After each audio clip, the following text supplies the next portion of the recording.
Bienvenue les geeks et bienvenue les geekettes. Aujourd'hui, c'est un 101% exceptionnel. Pourquoi exceptionnel, allez-vous me dire? Eh bien, pour une fois, j'ai une bonne raison. C'est parce qu'aujourd'hui, on est mercredi 17 décembre, et que c'est la dernière émission de l'année pour moi. Je suis en vacances dès la fin de l'émission, 19h30 à la louche. Donc voilà, j'avais envie de vous faire un cadeau et je vais vous proposer une expérience avec moi incroyable. Jamais vue, jamais réalisée. Mais avant, un petit teaser comme ça, je vous annonce le sommaire quand même. Puisqu'on est mercredi, on aura la critique, ce sera Naruto Broken Bond. On aura la Minute du Geek avec Albator et la littérature SF et le Tokyo Café. Tout de suite, de toute façon, c'est les news et on reparle de mon expérience incroyable après.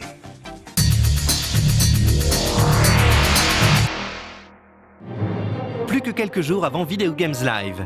Pour ceux qui ne sont toujours pas au courant, il s'agit d'un concert symphonique de musique de jeux vidéo qui aura lieu le 18 décembre à Paris, au Palais des Congrès. On pourra écouter les grands thèmes de Zelda, Sonic ou encore Warcraft, interprétés par un jeune orchestre français, le Star Pop Orchestra. Et voilà une petite surprise exclusive pour les spectateurs de No Life.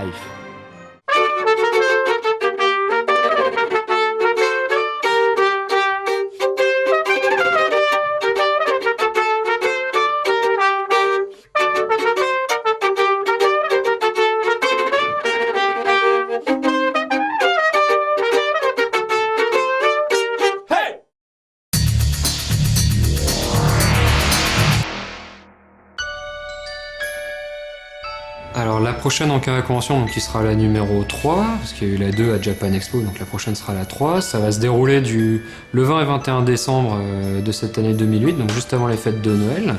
Et on va faire ça à Lille Grand Palais, le plus grand lieu d'expo à Lille, à côté du Zénith. La dernière Ankama Convention a eu lieu sur plus de 1000 m² lors de la Japan Expo 2008. La toute première convention d'Ankama s'est déroulée en mars 2008 à la fête de l'animation au Tripostal de Lille. À cette époque, l'espace d'exposition tout entière mesurait 6000 m².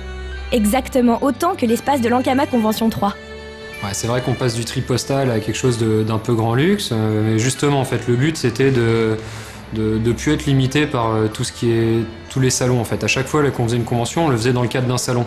Donc on avait des contraintes techniques, des limites de place ou de choses comme ça. On pouvait pas vraiment faire ce qu'on voulait. Donc là on s'est dit on va essayer de faire plaisir aux fans et on va faire notre salon Ankama. Lors des 2 dernières conventions, les joueurs pouvaient entre autres découvrir Wakfu et l'ouverture en avant-première de la bêta officielle du jeu, le lancement de la Dofus Arena League ou encore Dofus 2.0 en avant-première mondiale jouable. Lors de la convention 3, à quoi peuvent s'attendre les joueurs? Alors un fan de Dofus ou un joueur de n'importe quel jeu Ankama, quand il va venir, il va pouvoir d'abord tester Dofus 2.0 sur environ 150 machines, donc ce qui est quand même pas rien. Après on aura également Wakfu, donc qui sera entré en phase de bêta ouverte d'ici là, donc qui sera en test sur une petite centaine de machines également. Alors en Ankama Convention numéro 3, on aura beaucoup plus de place que d'habitude, donc on aura a priori une zone dédiée au serveur héroïque. On aura une zone avec des PC sur Dofus 1 comme d'habitude, et on présentera une nouvelle version bêta de Dofus 2.0 qui sera beaucoup plus avancée et qui intégrera beaucoup plus de mécanismes de base, donc un combat plus avancé. On aura aussi quasiment la totalité des classes du jeu disponibles, et on aura de même beaucoup plus de territoires à découvrir et une interface qui sera quasiment définitive en fait. Nous aurons un stand Wakfu, je serai présente pour accueillir la communauté Wakfu. On aura à peu près une centaine d'ordinateurs en réseau pour pouvoir jouer au jeu. La convention aura lieu fin décembre, donc nous serons déjà en open bêta à cette période de l'année. Et plein de petites interactions sont prévues sur le stand. Il y aura des jeux concours, des distributions de goodies, des interviews. Ils vont pouvoir rencontrer les développeurs, etc. Il va y avoir une cinquantaine de machines sur Dofus Arena et certainement une finale de chacun des tournois qui aura lieu sur la grande scène. Sur l'Ankama Convention 3 pour Dofus Arena, on a prévu de faire en fait beaucoup plus que d'habitude, où on arrive avec un tournoi et peut-être quelques questions-réponses aux développeurs, mais généralement ça va pas plus loin. En fait cette année donc on vient avec une cinquantaine de PC, alors que d'habitude on est là avec 20 PC, et donc on va avoir effectivement le tournoi de 16 ou 32 joueurs qui se passe l'après-midi, mais on va avoir les PC de démo avec des gens qui expliquent le jeu donc des gens du staff qui expliquent le jeu, et des mini-concours en fait. Donc c'est-à-dire que n'importe qui va pouvoir venir jouer, et en gagnant un match, il va avoir la chance peut-être de remporter des lots exclusifs qu'on aura pour la Convention 3. Donc des lots Dofus Arena sûrement, des t-shirts, d'autres goodies. Enfin, on vous garde la surprise pour ça. Lors de l'Ankama Convention 3 se présente l'occasion idéale de sacrer le meilleur joueur de Dofus Arena, avec le 3e acte de la Dofus Arena League. Alors la Dofus Arena League, c'est un système qu'on propose à chaque convention ou salon où Ankama est présent. C'est des choses qui marchent très bien, qui nous ramènent toujours du public et qui est très sympa en termes justement de communauté. Parce que finalement on est tous des guerriers combat d'arène, hein, c'est vraiment le principe du jeu, le cœur du jeu, donc il faut vraiment axer là-dessus. On en aura un donc fin décembre à l'Ankama Convention. Là on a 32 postes de disponibles, donc on multiplie par 2 le nombre de postes par rapport aux anciens salons et conventions, donc des très gros tournois, 32 joueurs, donc ça c'est la nouveauté.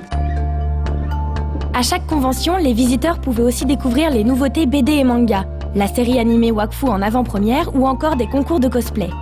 Qu'est-ce qui nous attend en dehors des jeux lors de l'Ankama Convention 3 ? Il y aura certainement Noël qui va participer avec le jeu du qui vont présenter sur la scène qu'on mettra à disposition d'un peu tous nos partenaires sur place.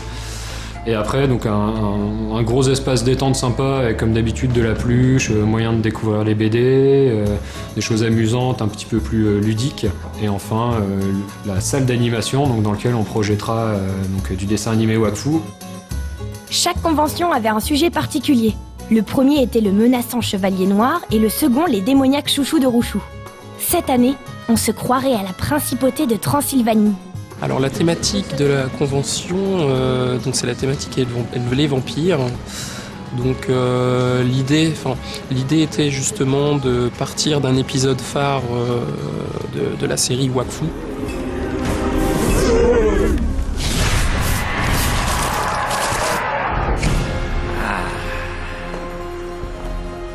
Comment il se la joue, lui? C'est qui? Je suis le comte Vampiro, seigneur des 4 pattes. Bienvenue chez moi. Laissez ici un peu du bonheur que vous apportez avec vous. L'équipe a décidé de choisir ce thème vampire parce que l'avant-dernier épisode qui a été diffusé sur le site internet de Touam France 3 était l'épisode de Vampiro. On a choisi ce thème-là.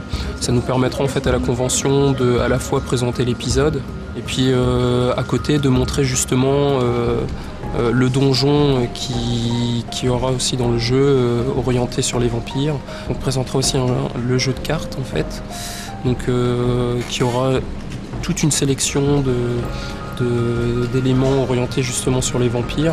Donc là on a l'exemple à l'image ici du personnage tel qu'il est dans la série.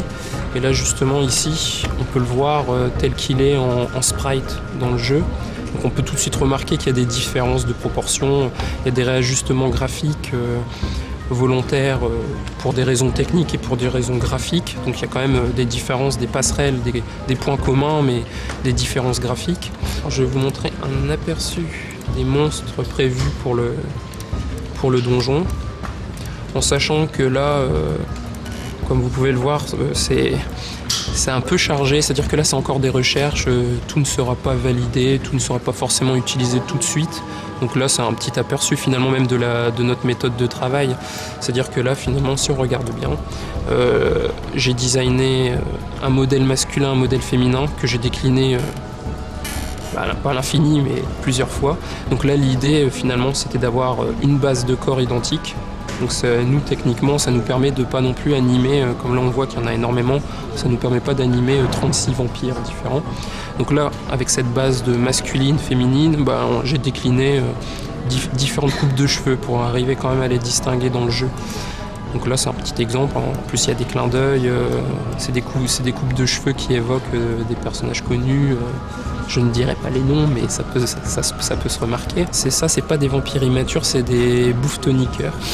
Donc c'est un petit clin d'œil à la tectonique. C'est des monstres donc vraiment prévus pour des moments particuliers du jeu. Et ça sera donc des personnages plus ou moins atypiques qui se déplacent systématiquement en dansant. Plusieurs types de billets seront proposés. À côté du billet habituel pour une journée, il y aura notamment un pass premium pour les 2 jours qui donne droit à un accès prioritaire à la convention et au match de catch le samedi soir et qui inclut un sac rempli de goodies collector et une panoplie. Pour plus d'informations, une FAQ très détaillée ainsi qu'un plan d'accès et un plan d'activité sont mis à disposition sur le site de la convention. Je donne rendez-vous aux joueurs à l'Ankama Convention pour découvrir à la fois le jeu, la série, le jeu de cartes. Et vous verrez, on s'est déchiré pour que ce soit pas mal.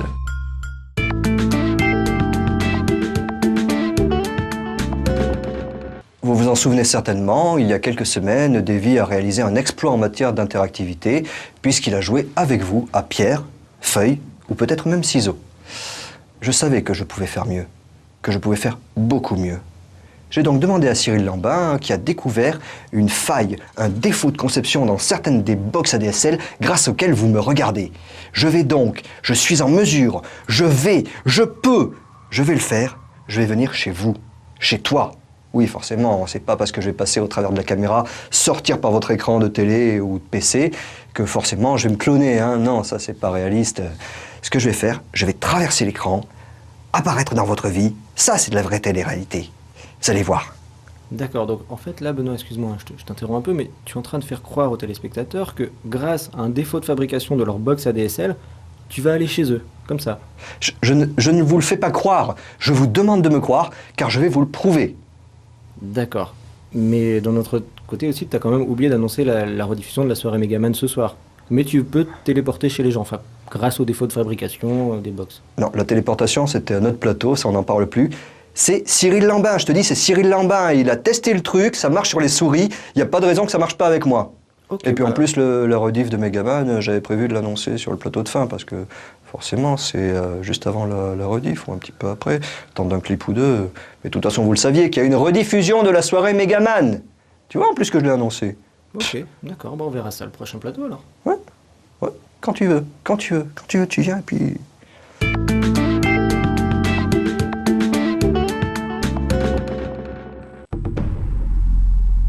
Depuis le début du siècle, les jeux vidéo issus de Naruto, l'œuvre créée par Kishimoto Masashi, n'ont cessé de se multiplier.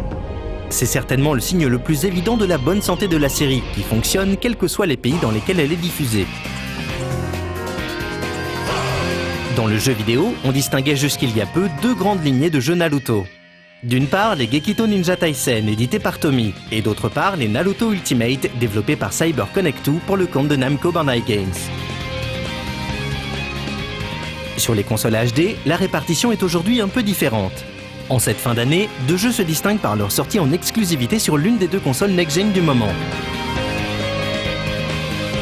Cyber Connect 2 propose ainsi son premier épisode sur PlayStation 3, baptisé Naruto Ultimate Ninja Storm, alors qu'Ubisoft remet le couvert sur Xbox 360 avec Naruto The Broken Bond.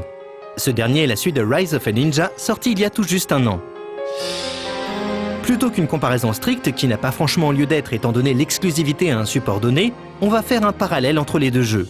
Car ces 2 titres proposent une expérience de jeu finalement assez différente.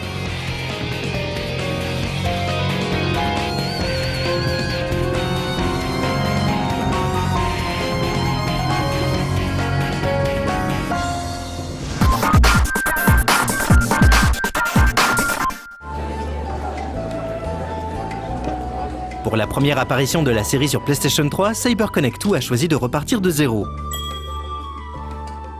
Dans Naruto Ultimate Ninja Storm, on recommence donc tout depuis le départ avec les toutes premières aventures du ninja le plus mal fringué de l'histoire.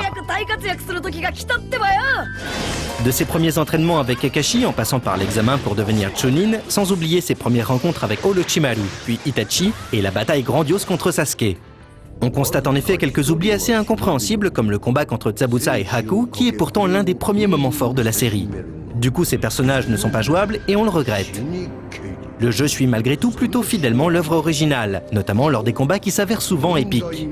Pour se plonger totalement dans l'aventure, il faut noter que les voix japonaises sont disponibles. Hélas, on remarque aussi très vite l'absence des musiques officielles de la série. Il s'agit pourtant d'un élément assez essentiel pour tous les fans de l'animé, et ils sont nombreux. Esthétiquement, le jeu respecte cette fois-ci parfaitement le travail de Kishimoto. Le chara-design est impeccable et les qualités techniques d'Ultimate Ninja Storm dépassent même régulièrement l'animé et ses épisodes de qualité inégale.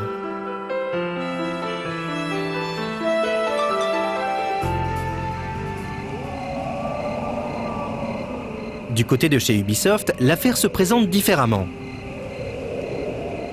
L'éditeur a en effet sorti il y a à peine un an Rise of a Ninja, qui couvrait déjà toute une partie de la série. L'histoire se terminait avec la destruction du village de Konoha par Orochimaru. Et c'est exactement à cet endroit-là que le scénario de The Broken Bond débute. On évite ainsi les premiers pas longuets de Naruto dans son éternelle quête de puissance. On est très rapidement plongé dans l'aventure, bien plus sombre que ne l'était celle de l'épisode précédent.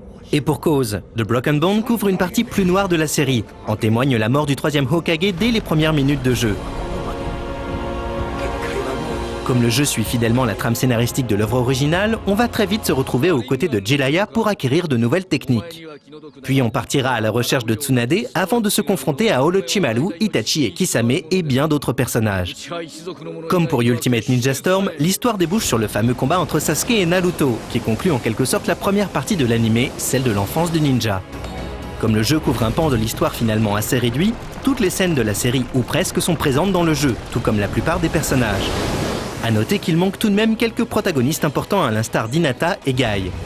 Du point de vue de l'adaptation, le jeu propose des voix japonaises et surtout les musiques officielles de l'anime.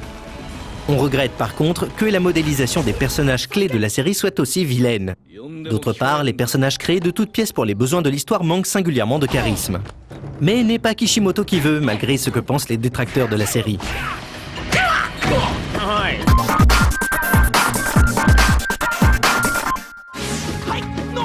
Si les deux jeux couvrent plus ou moins la même période de la série, la vraie différence entre les titres se situe au niveau du gameplay et plus globalement au niveau du style de jeu. Sur PS3, Naruto Ultimate Ninja Storm propose, pour résumer grossièrement, un grand nombre de combats et à côté de cela, plusieurs missions annexes de moindre importance. Globalement, le déroulement reste le même pendant l'ensemble de l'aventure. On circule au début dans la ville de Konoha, qui est par ailleurs très vaste, pour remplir diverses missions classées, comme dans la série, du rang D au rang S en fonction de leur difficulté. Évidemment, elles ne présentent pas toutes le même intérêt, loin de là. Certaines se résument à la collecte d'items dans la ville que l'on échange ensuite pour débloquer des bonus. Ces bonus peuvent se présenter sous la forme de portraits, de musique ou encore d'attaques de soutien pour ces strikers que l'on pourra configurer par la suite avant les combats. Mais des missions annexes bien plus intéressantes sont également proposées. On pourra par exemple s'entraîner avec divers personnages emblématiques de la série, comme Sakura, Kakashi ou encore la fine équipe composée de Guy et Lee. D'autres types d'épreuves sont présentes, comme les courses en forêt ou des parties de cache-cache dans Konoha.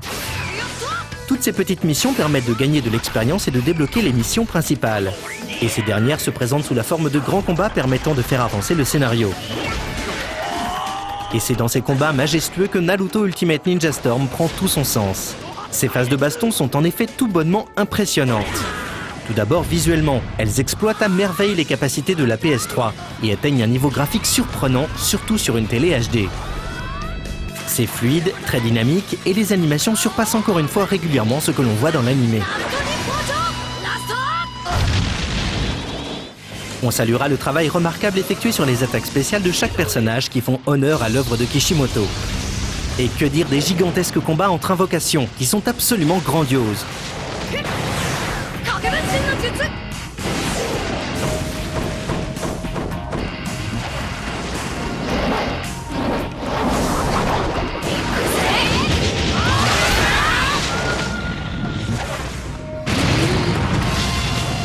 Concernant le système de combat, Ultimate Ninja Storm se présente comme un jeu de baston classique, même s'il renferme quelques subtilités intéressantes. Lors des affrontements, le maniement du personnage et l'utilisation de ses pouvoirs sont assez simples. Un bouton pour attaquer avec les poings et les pieds, un autre pour les shurikens, un pour recharger son chakra, un pour parer et la croix pour utiliser des objets du type parchemin explosif. Une fois que la barre de chakra a atteint un niveau suffisant, il est possible de lancer des attaques spéciales en combinant triangle et rond. Les techniques les plus puissantes sont donc très simples à sortir, ce qui renforce le dynamisme des combats.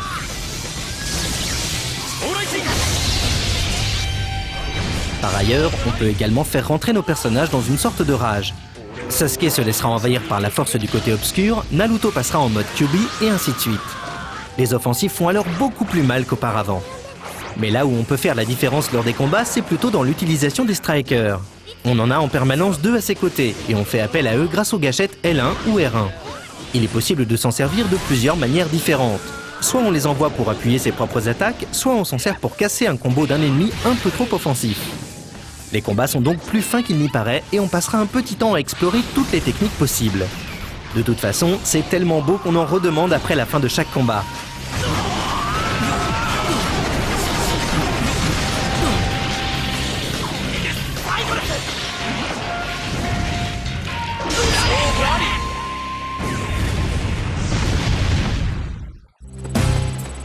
De son côté, Naruto The Broken Bond propose une expérience totalement différente, plus proche du jeu d'aventure que du jeu de baston. On contrôle donc Naruto et ses acolytes dans un univers plutôt vaste qui ne se limite pas à Konoha pour englober plusieurs environnements différents. On aura droit à une vaste forêt, mais surtout à plusieurs villes. Si on reviendra fréquemment à Konoha, qui est gigantesque et fourmille de références à la série originale, on se baladera aussi dans des villes plus modestes comme Tanzaku. Dans le jeu d'Ubisoft, on n'alterne pas combat et phase d'exploration, comme dans Ultimate Ninja Storm. Non, tout cela forme plutôt un tout. En gros, on explore les différents lieux à la recherche de missions annexes ou de mini-jeux, puis on enchaîne avec des combats, un peu comme dans un RPG. Par exemple, Jiraiya demande à Naruto de séduire pour lui une fille et de la lui ramener. On va alors faire des pieds et des mains pour lui trouver un cadeau qui la ravira. C'est alors l'occasion de fouiller la forêt pour rencontrer en cours de route des brigands qui vont bien entendu s'en prendre aux joueurs.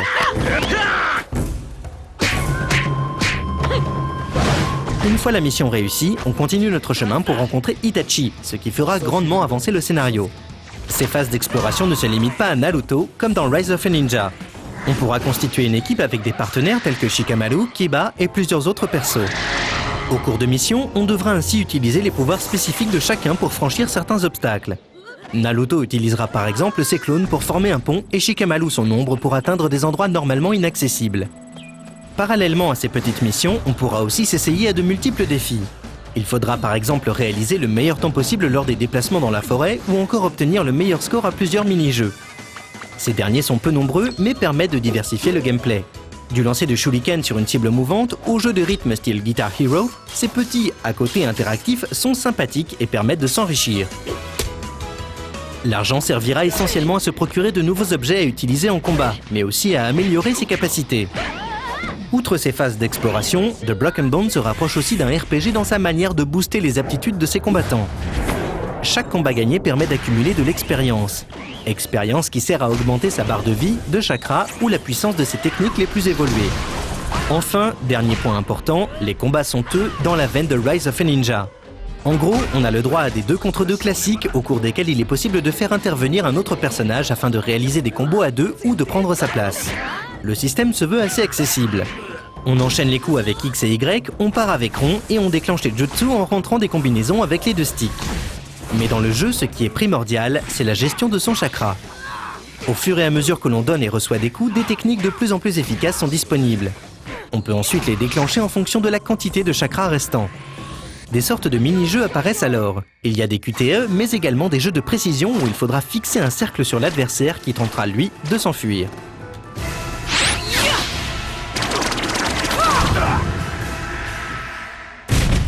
Enfin, il est possible de faire en sorte que nos personnages rentrent en transe un court instant pour démolir son ennemi. Les coups sont alors plus violents et on est provisoirement invincible.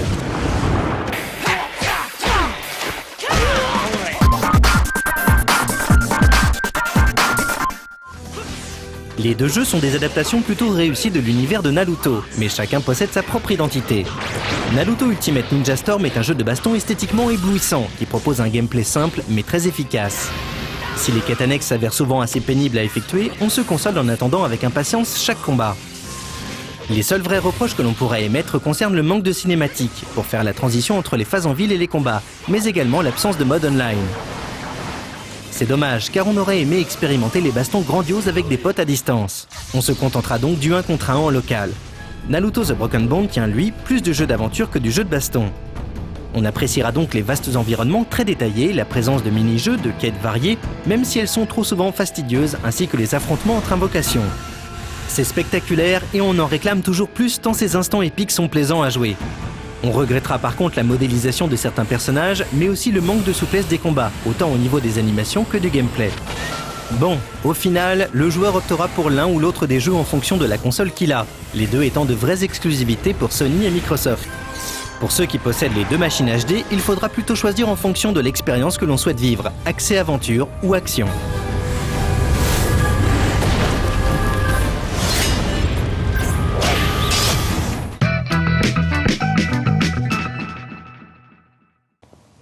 Bon, Même si Cyril a testé avec les souris, j'ai quand même un petit peu les foies, mais je peux plus me dégonfler maintenant. Je viens vers vous, je vais venir parmi vous, chez l'un d'entre vous, je ne choisis pas, je n'ai pas choisi, je prends au hasard. Voilà, vous allez peut-être subir quelques troubles de la vision sur l'émission, mais... Bonjour mademoiselle. Donc l'expérience s'est bien déroulée. Je suis à présent chez une demoiselle. A priori, il doit s'agir d'une pirouette, puisque visiblement elle attendait fébrilement le début de la minute du geek. Bon, ben quand même, mademoiselle, vous allez attraper mal, hein. Faudrait vous couvrir un peu. Non, mademoiselle. Non, arrêtez. Non, lâchez. Non, c'est mon micro. Dites tout. Non, arrêtez. Non.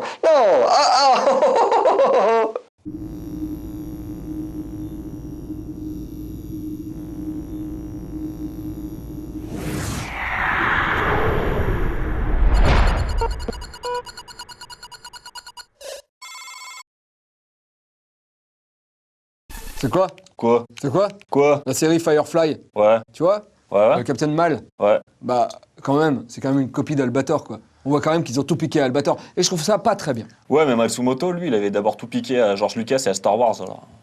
Ouais, c'est pas faux. Objection! Une fois de plus, j'utilise cette dernière émission de la saison pour parler d'un sujet un peu moins linéaire que d'ordinaire, à savoir les œuvres de Matsumoto Leiji, leurs inspirations et ce qu'elles ont à leur tour inspiré. En bande dessinée, comme dans n'importe quel domaine de création, rien ne se perd, rien ne se crée et les idées circulent rarement à sens unique. Matsumoto Leiji, ai-je besoin de le rappeler, est un mangaka à qui l'on doit entre autres Otoko Oidon, qui lui valut de recevoir le prix Kodansha, Gun Frontier, The Cockpit et bien évidemment de multiples œuvres de science-fiction comme Albator, alias Captain Harlock en version originale, Galaxy Express 39 ou encore Queen Millennia. Si Matsumoto s'inspire volontiers du folklore japonais, l'une de ses principales sources d'inspiration est un film français, Marianne de ma jeunesse, de Julien Duvivier. Un film étrange, onirique, hanté par le personnage de Marianne, une femme blonde toute de noir vêtue. Fait intéressant, ce film est basé sur un roman de Peter Mendelssohn intitulé « Douloureuse Arcadie ». Et oui, voilà d'où vient le nom du vaisseau d'Albator. En marge de son travail en tant que mangaka, Matsumoto a également illustré de nombreux romans, notamment ceux d'André Norton, publiés au Japon par la Hayakawa Publishing Corporation. C'est parce que la couverture était dessinée par Matsumoto qu'un jeune homme allait un jour acheter son premier livre de science-fiction. Ce jeune homme était Kojima Hideo, le futur créateur de Metal Gear Solid. D'ailleurs, lorsqu'un certain personnage se fait éborgner dans Metal Gear Solid 3, n'avez-vous pas pensé à la scène extrêmement similaire que l'on peut voir dans le film Waga Seishun no Arcadia ?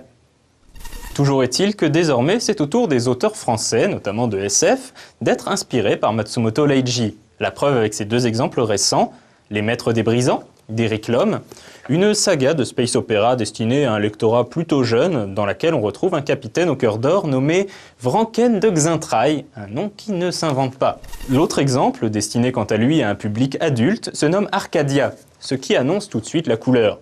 Il s'agit d'une variation sur le thème de 20 000 lieues sous les mers de Jules Verne par un jeune auteur, Pascal Guy, qui a grandi avec les aventures d'Albator.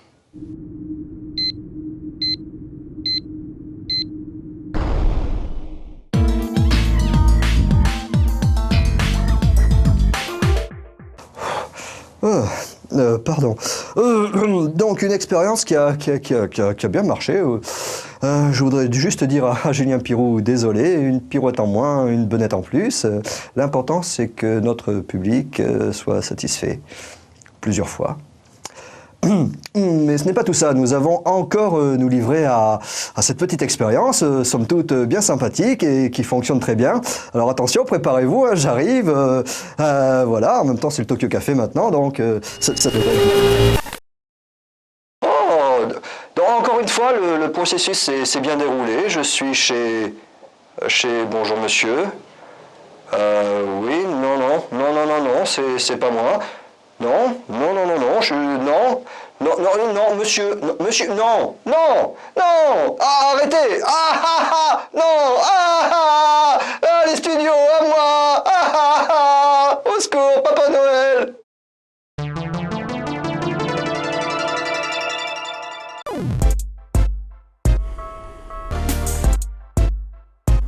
いらっしゃいませ。東京カフェへようこそ。Alors, qu'est-ce que ce sera aujourd'hui? Salut tout le monde, c'est Suzuka。今日は私はこの建物に来ています。さあ、一体ここはどこなのでしょうか。撮影をするにあたってまずはアンスクリプションしなきゃいけないので、中に入ってアンスクリプションをしたいと思います。さあ、おー、すごい、もう入り口にパックマンとガンダムがバンダイナムコさんって感じですね。いつもあれなのよ、私タレントやってるけれども、本当の仕事はこうやって三角担いでね、こうやって全部印刷とかしてね、もう本当にね時差ボケだっちゅうの。今回のこのねバンダイナムコさんのプレ TGS プレスツアーということで、 TGS はねまだ始まってないの。でももうその TGS のために来ている外国のメディアを集めて TGS に行く前にちょっとみんなでバンダイナムコさんのゲームを楽しんでもらって取材してもらおうじゃないかっていう、そういうね集まりなんですね。こんにちは、お願いします。はい、書きます。あ、英語ですね。じゃじゃんお水もらいました。エスカレーターに乗ります。綺麗なビルですね。かっこいいビルですね、本当に。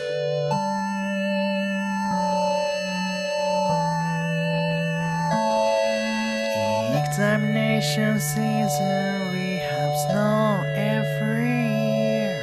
So take your time, watch your step, but you don't have to fear. Silver snow, sheer free.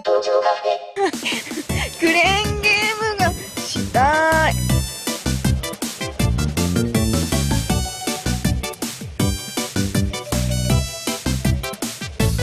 開けてね。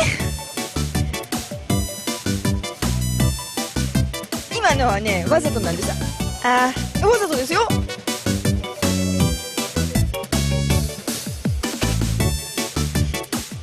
さあ、じゃあちょっと次を見てみましょう。今ね、私たちのプランニングも変わってちょっと時間がずれたので、今ちょっと時間が空きました。さあ、この空き時間に私はバンダイナムコさんで何ができるかなと思ったら、どうよ。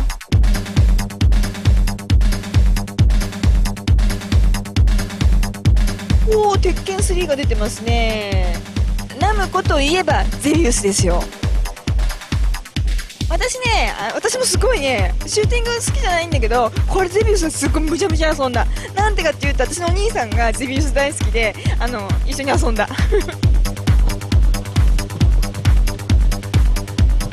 これオリジナルのねボンダフカードなんですよ。でパックマン、カタカナでパックマンって書いてます。これ英語がなんで PUCK になってるかって言いますと、これナムコさんがこれをアメリカに持ってった時にね、一応似てるということで、ここを A に変えて K も取ってパックマンという綴りにしたんですよね。そんな秘密があったんですね。劇場のファン劇場の中はなんとじゃがじゃがじゃーん、こんなになってます。なんかちょっと隕石をゲットしたいですね。よはい、もうダメですか？始まる。あ、まだダメでした。ちょっと一切ダメなんですけど。わかりました。ね、裁判みたいにじゃあいきますね。こうね、カメラで撮っちゃいけないですからね。皆さんにお見せするために私がこう裁判のようにイラストに描いて皆さんにどんなものが出てくるのか後ほどお伝えしたいと思います。ってことで私ものすごい数のゲームを、素晴らしいゲームを見ました。これからそれを皆さんにお見せします。ファストンド鈴鹿でお見せします。ファンシアターはね撮影禁止でしたからね。でもね撮影してるねインチキなねメディアもいたのよ。いけないわそういうの。私はそういうこと絶対しません。さあ、バンダイナムコ注目のタイトルはまずアフロ侍、ラップで切って血が出ます。そしてこちらが RPG の名作テイルズ・オブ・シンフォニア、エンカウントをしているところを私イラストにしてみました。魔法を使って攻撃してます。そして新しい RPG エターナルソナタがこちら、なんて面白そうなゲームなんだ。これはもう買うしかないね。爆発だドカーン、すごかったよ。次のゲームはこれはすごかった。これシューティングゲームパパワーアップフォーエバー。面白そうなシューティングゲームでしょ。これ弾幕って感じ。あ、そしてすごい、私これ買っちゃうかもしれない、このゲーム。パンダナショナルジオグラフィックがこう一緒にスポンサーというかね、提携してやってる。で次はみんなの大好きなチャララッチャララララッチャッチャーチャララッチャララララッチャッチャーつかむおぜ。はい、そう、ドラゴンボール。これね、ドラゴンボールね、クリリンと悟空書いてみました。なんと、そしてシリーズ最新作はこちらですね。これもみんな大好きですね。もうね、画面がね早すぎたとね、絵描ききれなかった。80年代にみんなが熱狂したスプラッターハウスの新作が出たんですよ。じゃあ皆さんに見せちゃおうかな、どんな新作か。血がいっぱい出てる。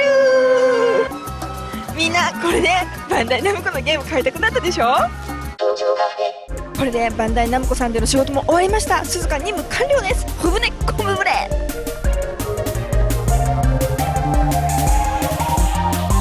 またのお越しをお待ちしております。